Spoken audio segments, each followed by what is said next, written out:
Many people, both in America and around the world, think of America as the land of opportunity, the country with the American dream, the idea that someone can earn success through hard work.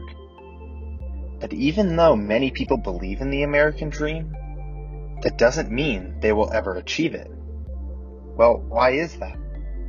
And well, it's possible to become successful in America, but it's significantly easier if that person comes from a wealthy background.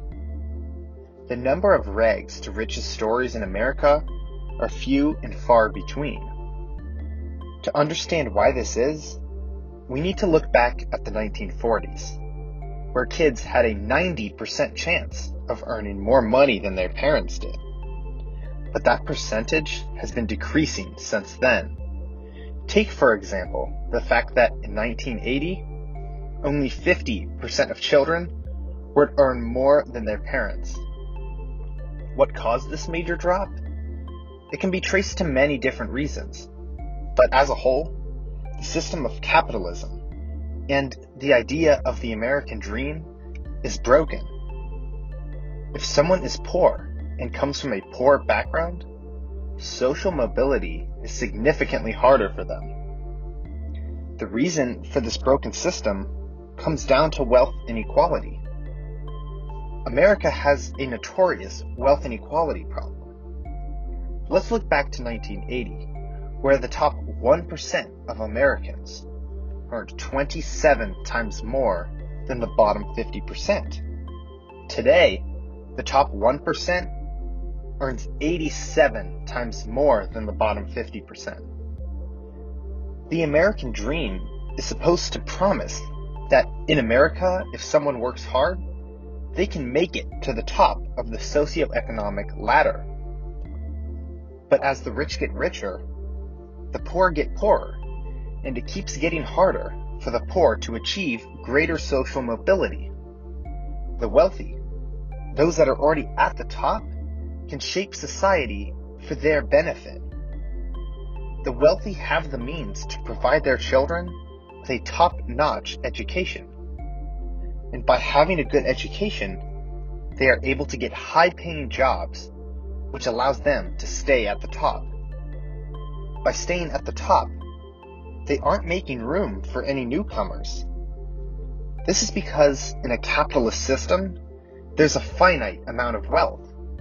And if all of the wealth is at the top, and it continues to stay at the top, it limits the opportunities that lower income people have of reaching the top. This is how the system, the idea of the American dream, is broken. The American dream is rigged in favor of the rich. Someone that grows up in a low-income family in a poor neighborhood won't have the same access to education that a rich American child has. There's a lot of inequality in America's public school system. Local towns and districts run most schools in America. This means that a district with lower income residents who own lower value homes is bringing in less property tax. And with less property tax to spend on schools, these poorer communities cannot afford as many teachers, counselors, equipment, technology, and up-to-date textbooks as a school located in a wealthy community. A school in a wealthier area has more people who own homes with higher home values, which means more property tax and more tax money to spend on schools. With an education that's not as good, a poor child's chances of achieving the American dream become slim before they are even an adult. Many people think that a poor person could just buy a home in a wealthier neighborhood that has good schools, but it's not that easy.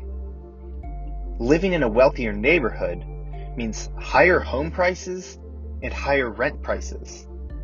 As an example, let's look at schools in Connecticut that are funded by the district they are located in. The wealthy neighborhood of Greenwich has a school system that is rated A+ by Niche. However, in a poorer area of Bridgeport, The schools are rated by Niche as C+. Greenwich has an average home value of $1,278,000, while Bridgeport, which has worse schools, has an average home price of $173,000. It's hard to be able to purchase a higher value home when someone is limited in job opportunities because they have not had the same level of education as a rich person has. A study done between schools in rich communities and schools in poor communities shows that the test scores were 34% higher in the rich community. A poor student also has to worry about more than a rich student does. A poor student might have to get an after-school job to support their family, while the rich student can go home and study. If rich people are consistently able to get better educations than lower income people, that means that higher paying jobs are going to be filled by people that come from wealthier backgrounds with a better education. It's a trap that's getting harder and harder to escape.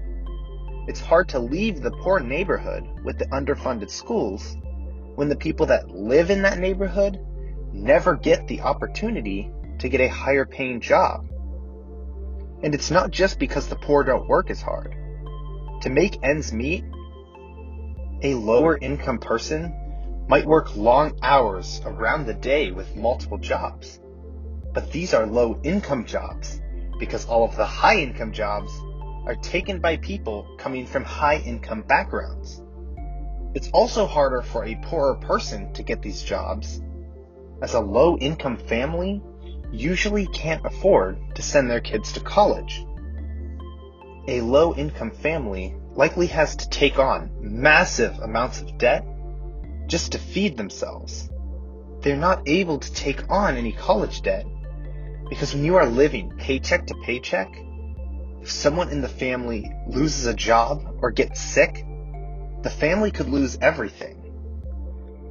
But even if they could afford college, their kids are going to be competing for admission into good colleges with wealthy children that have gone to better schools, farther adding to the educational inequality.